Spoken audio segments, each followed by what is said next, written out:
The Milimani Locals with Charity, and Sean Caravelis will be here later with sports. But first, let's take you through some of the stories that are making headlines at this time. And we begin with the Milimani Locals, where Charity is on standby. Charity, good afternoon. Good to see you. Just a short while ago, the judicial process that was going on in court was suspended. There was quite some argument from the prosecution citing conflict of interest with the representation of Senior Counsel James Orengo, and the court has been adjourned. Why has the court been adjourned, and what is likely to happen after 1 hour when they reconvene?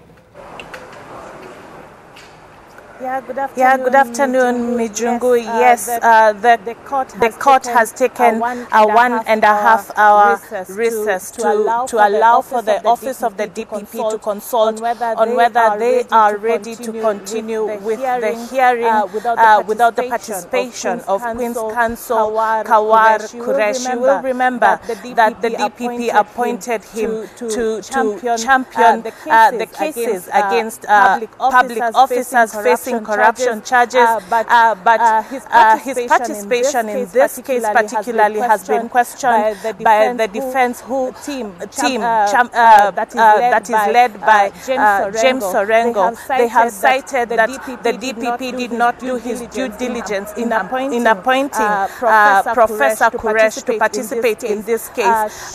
Should the DPP not be ready to proceed, this case might be pushed to next year because the court says that they are not in a position to hear cases that are about the administration or the powers that the DPP has in this matter. And so should the DPP come back and tell the court that they are not ready to proceed without the participation of Professor Qureshi, then this case might be pushed to next year. Mijungu. Right, and Charity, this is a very interesting case that has been cited all over, and the most astounding kind of citing for this case is the fact that the Judicial Service Commission should have been seized with this matter. But aside from that, I'd like to know what they were saying about the conflict of interest where the representation of James Orengo comes in. What exactly was the contention with that? The court had that the fact that James Orengo sits in the Senate, which is a body that oversights the office of the DPP, then they have a conflict interest in raising a matter in regards the participation of Qureshi, and also in participating in this case that faces one of the public officers who is still serving, that is Philomena Mwilu, who is the Deputy Chief Justice. Ken. Right, Charity, thank you very much. Charity reporting from the Milimani Law Courts, where the court reconvenes at around 2:30 p.m. to determine if they will proceed with the representation of the DPP by Professor Qureshi or not. We'll definitely be getting more from Charity, who is in court. Right, let's move on now to the National Assembly, where the Ministry of Agriculture now says its hands are tied regarding the 2,300 price tag for a maize or a bag of maize set by the government. The ministry, represented by the Chief Administrative Secretary Andre Timor, said the committee held the key to unlocking the price range. Our parliamentary reporter Ken Mijungu now joins us live from Parliament with the details. Ken, quite some revelation, and this is the first time that the ministry is saying that their hands are tied. But what is exactly likely to happen stemming from this discussion? Well, Ken, as you've rightly said, is that this committee had called, probably following the members of parliament, some of them who had raised questions, and this includes Nandi Hills Member of Parliament Alfred Keter, who raised questions on whether the government was really serious with the price that it gave with regards to buying the 90-kilogram bag of maize from farmers. And they are saying that at this particular time, it is not going to be fair for farmers to get 2,300 for a bag of maize, and the production is actually at its highest at this particular time, considering the fact that most things have gone up, including factoring in the 8% VAT and also the prices of the VAT, or the what has been actually slapped on agricultural chemicals and all that. And they are saying that this is not going to be fair to farmers. And what happened today is that with regards to Andrew Tuimoro, that is the CAS in the Ministry of Agriculture, saying that his hands are tied, he's saying that the strategic food reserve board actually set that price and it was ratified by cabinet, and at this particular time they cannot do anything with regards to that price. But when they appeared before the committee, and what was coming up is that even Kutuni, that is Joshua Kutuni, the member of parliament, also was trying to come up with another figure with regards to what it is going to cost the farmer. And with regards to this pricing of 2,300, in his own estimation that he says is what is on the ground, is that the farmer will be making probably a profit of 3,000 shillings per acre if we go with what the government is saying, that is 2,300. And the cost of production will be 2,000 shillings. And they're saying this is not acceptable at all. So when the committee came in, that is the Committee on Agriculture, and they're looking at this factor, they're saying the probability of them looking for more money from other non-performing bodies within the agricultural sector, they will be able to probably increase the number of bags from farmers that will be bought, because the government also capped it at 2 million bags. And they're saying that they are looking to increase probably the bags from 2 million to either 3 million or 4 million, so that they can be able to buy more bags of maize from farmers. Last year, that is the 2017, the government was buying maize at 3,200 shillings, and they went as far as buying 6.5 million bags. So the members of parliament and the committee in itself was wondering, why are we taking it down to 2,300 and also buying 2 million bags? So this is a conversation that is ongoing, but the ministry says with regards to price, there is no turning back on that. But whether or if this number of maize bags can be raised, it's also a subject that they will be looking at. That is what happened today, and probably we'll be preparing more news later in our subsequent bulletins. Back to you, Ken.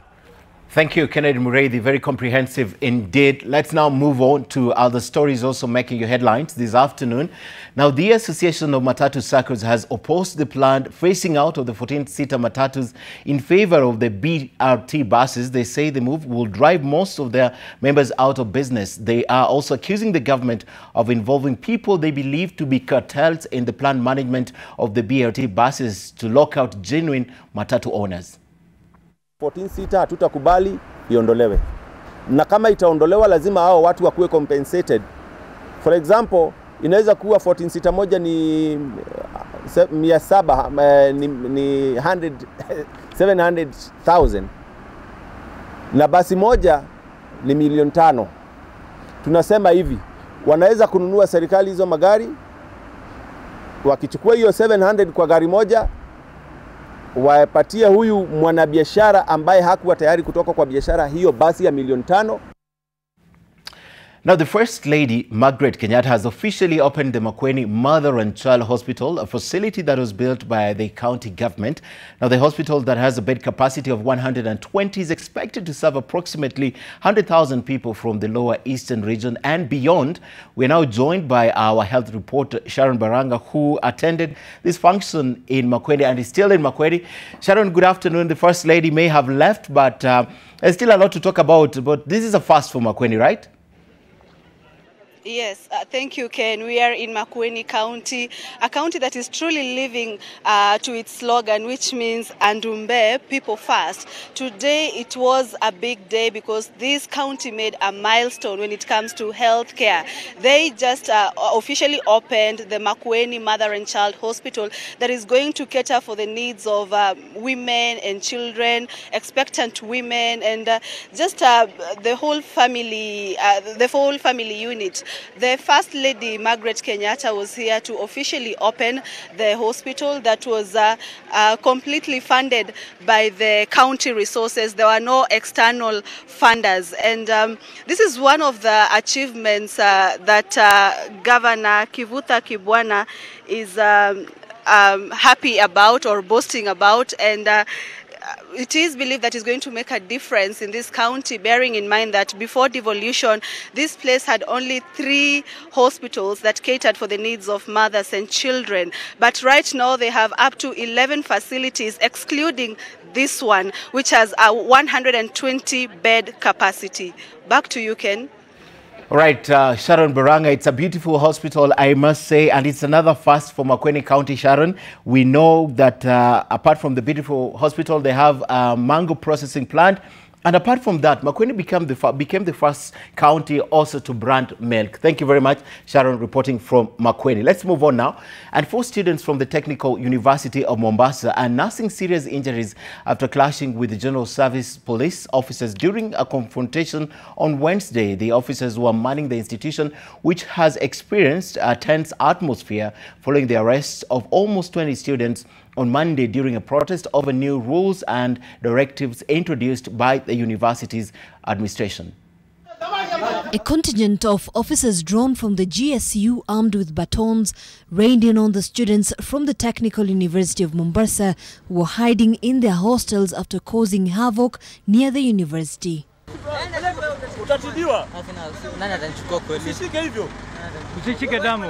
This footage shows some of the students escorted and bundled into a police vehicle. The irate students, however, damaged at least 4 vehicles at Ka Chonjo, a few meters from the institution. It has nothing to do hata kama ni mambo za shule na magari za watu kwa society wanafaa wafanye mambo zao. Whatever you have to do ni kusoma. Kama ni kuchapa magari hizi si mambo za shule. We are against that. Si kitu poa kabisa. It took the intervention of human rights activists to calm the students who were hiding in one of the hostels for fear of being clobbered.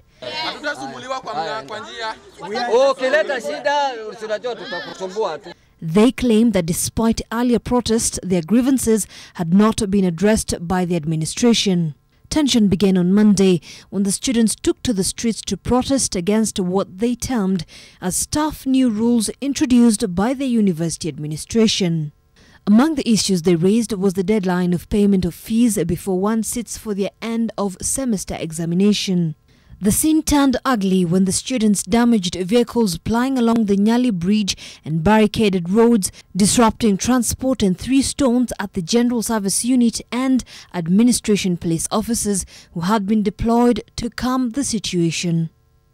In the ensuing scuffle, over 20 students were arrested over the demonstration as police sought to quell the chaos. Zainab Ismail, NTV. And from Mombasa to Murang'a, where there was heated debate as the controversial Murang'a County Water Bill sailed through the second reading. Majority of the members of the Assembly Committee for Water wanted the bill to be postponed to allow public participation. Other members of the County Assembly urged that the public must participate in the events, and it flopped in some areas on the 3rd of December. Other members of the Water Committee, Chairperson Jane Wanjiro, sought to have the second reading shelved until an effective public participation is conducted. She also argued that parts of the bill contradict the Water Act 2016. Nominated MCA Milka Ngari moved a motion without notice seeking deferment of the second reading. The members of the public, despite proposing amendments, resolved to reject the bill in totality. The resolution was 1.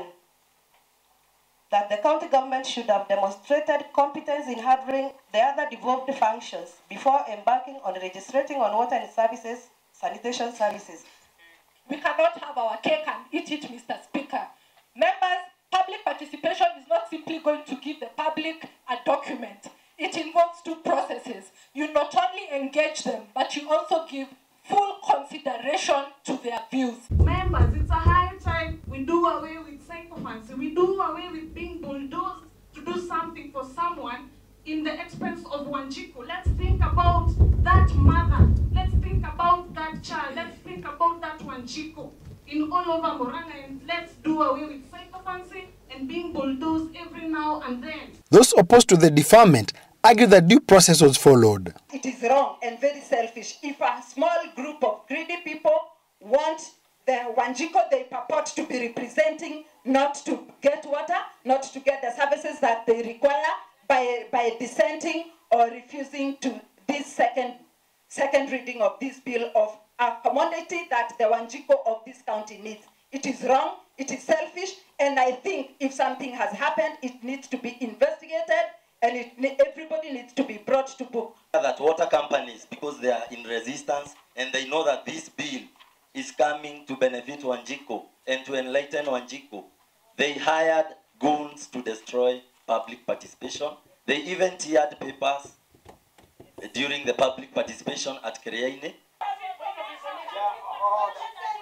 The Speaker, Ndoti Kariuki, was forced to allow voting by division for the motion on deferment after some MCAs rejected decision by acclamation. Those opposing the motion won by 22 votes against 20, with 3 MCAs opting to abstain. The bill is seeking to centralize management of the water sector and to empower the county government. Martin Mora, NTV, Murang'a County. And from Murang'a to Wajir, an innovator in Wajir has developed a mobile application to help young learners. Now, the app is supported by any Android or the iPhone operating system device and has ECD materials in 19 local Kenya languages, as Nudin Ilmoge now reports. Abdunur Ali introduces his new mobile technology, M-Luga, to young ones in Wajir. The mobile application is meant to supplement the work of the teacher in helping pupils acquire early basic childhood literacy. The M-Luga app is user-friendly as it allows the younger ones to navigate through it with the aid of illustrations. The innovation has so far covered 19 out of the 47 tribes living in the country to improve understanding. This innovation is called M-Luga. Basically, it's a multilingual app that helps kids learn using their own mother tongue. Because we came to realize the essence of using mother tongue in the schools is very important, and it's going to play a vital role in terms of language competency. It is a welcome idea in a region affected by the exodus of non-local teachers who form the backbone of the teaching workforce. A non-local teacher comes to a class, he finds this kind of these kids, maybe a Somali background. The only language they know is Somali, and the teacher doesn't know Somali. So it becomes a challenge for both for the teachers and for the kids. So this app is going to play an intermediary role between the teacher and the kids, because the teacher is going to use this kind of technology to relate with the kids. Abdunur regrets that the national government laptop project for schools has failed. After 8 years of primary and 4 years of secondary and 4 years of university, the students are still jobless because they don't get any skills, because they are there just to pass the exam. The innovator is of the opinion that the learners should acquire skill-based trainings instead of seeking employment. Nurdin Almoge, NTV, Wajir County. And youth in the country have been encouraged to volunteer as a way to help the society to deal with rising unemployment. Speaking during the Volunteer of the Year Awards, Labour and Social Protection CS Ukuri Atani stated that his ministry is striving to ensure the act of volunteering is embedded into the school curriculum to ensure youth attain empowerment skills to enable them to develop and be marketable in the job market. Song and dance ushered in this year's Volunteer of the Year Awards as youth from different counties gathered for the award ceremony that would see some among them awarded for their remarkable efforts to transform their communities through volunteerism. Organizations such as Murang'a Mtaani, which aims to restore dignity among street families, and Kumbuka Wazee, which takes care of the elderly, emerged winners in their categories for bringing social change. I just want to tell my fellow youths that you can be doing this thing.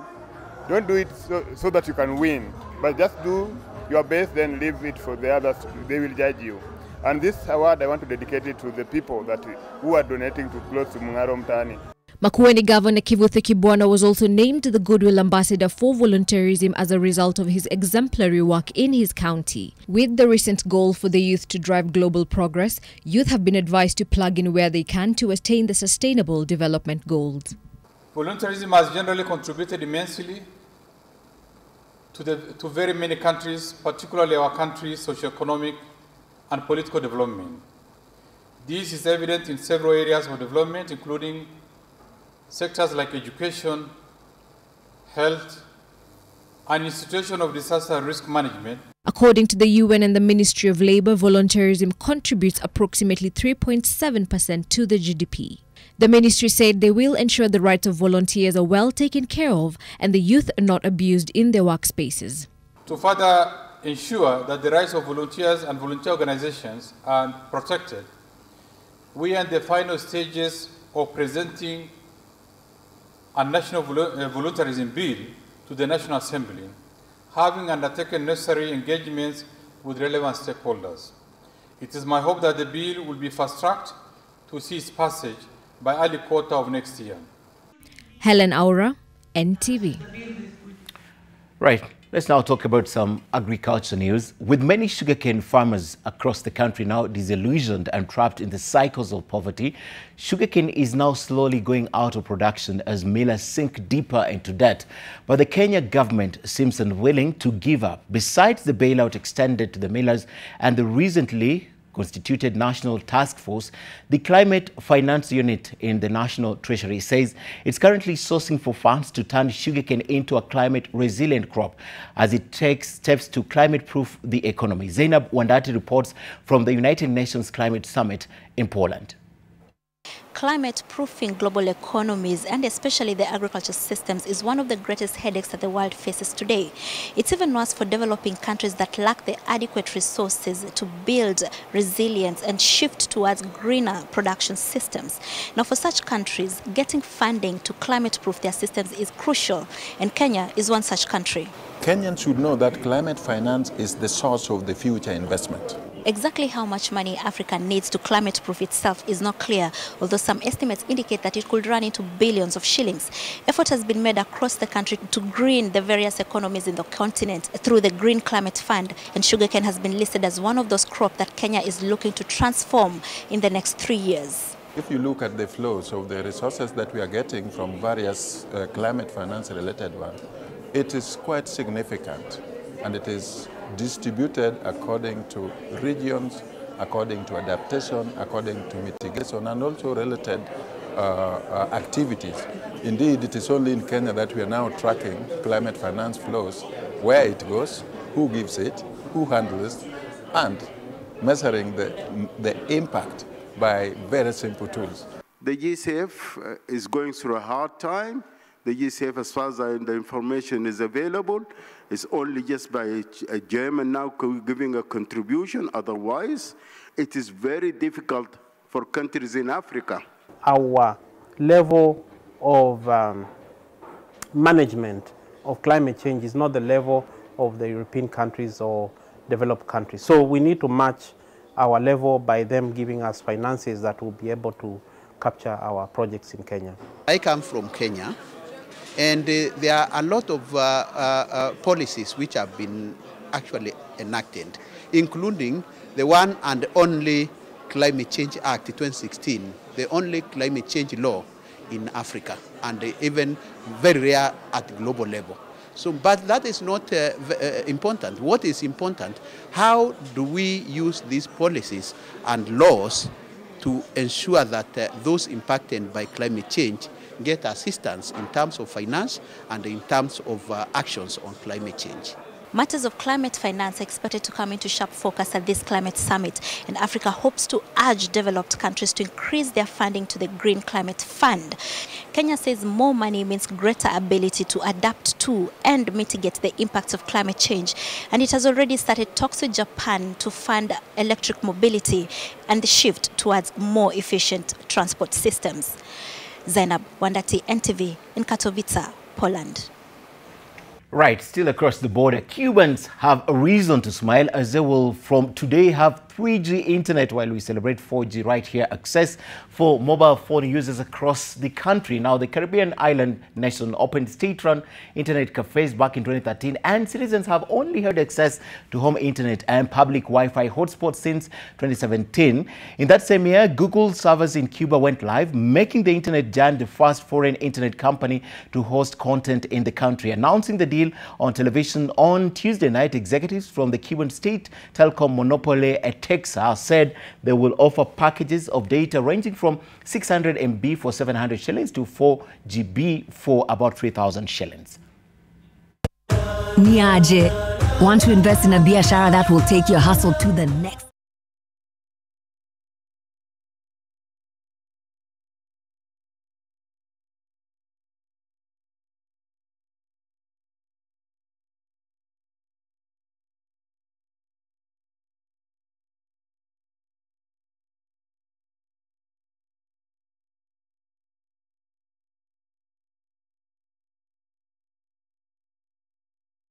Karivelis is in studio, Sean.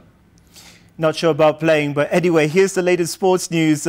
Football Kenya Federation President Nick Mwendwa said that the minimum target for Harambee Stars at the 2019 Africa Cup of Nations is to advance past the group stage. The FKF confirmed at a press conference this morning that Kenya has qualified for the continental tournament for the first time in 15 years. However, the team is still awaiting the 50 million shillings promised by the government as a reward for the AFCON qualification, as the ministry will need official communication from the Confederation of African Football to release the funds. We have gone further and since engaged CAF and asked them to write to us a formal letter about our qualification. Because of our experience in the last 1-2 months about the ladies team, we do not want to take anything for granted. So the GS has asked CAF to put it in writing to us that Kenya is qualified. But nonetheless, based on the rules that regulation that we passed last year at CAF regarding competitions, is that Kenya has qualified. Now, Gor Mahia will face Nigerian champions Lobi Stars in the first round of the CAF Champions League after seeing off Malawi's Nyasa Big Bullets on post-match penalties in the preliminary stage. Lobi Stars edged out the Cameroonian side that's USM Delum 2-1 on aggregate to set up a clash against the Kenyan Giants. Stars emerged as champions of the 2017-18 Nigeria Professional Football League season with 14 matches to play after the league managers opted to end the season prematurely, and that was in order to beat the 15th of October deadline set by CAF for each FA to submit names of their representatives for the CAF inter-club competitions. Kogala will stage the first leg in Nairobi between the 14th and 16th of December, while the second leg will be in Nigeria between the 21st and 23rd of December. Manchester United twice came from behind to draw 2-2 in the Premier League at Old Trafford, although the result means that United are 18 points off leaders Manchester City. Meanwhile, Liverpool closed the gap on City with a 3-1 victory at Burnley, and Chelsea was shocked by Wolves. It's over. Manchester United are now 4 Premier League games without a victory after a frantic 2-2 draw with Arsenal.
Ahead of a 3-day tour courtesy of Guinness, the former defender, now turned football pundit, will be meeting local football teams at a football camp. In addition, he will on Saturday join up to 3,500 fans at the Guinness Fan Zone for live screening of the English Premier League matches, where Manchester City will take on Everton while Tottenham tackle Burnley. Ferdinand is one of the most decorated English footballers of all time, with 81 England caps and playing in 3 World Cup squads. During his career at Manchester United, he won 6 Premier League titles and 14 trophies, including the Champions League.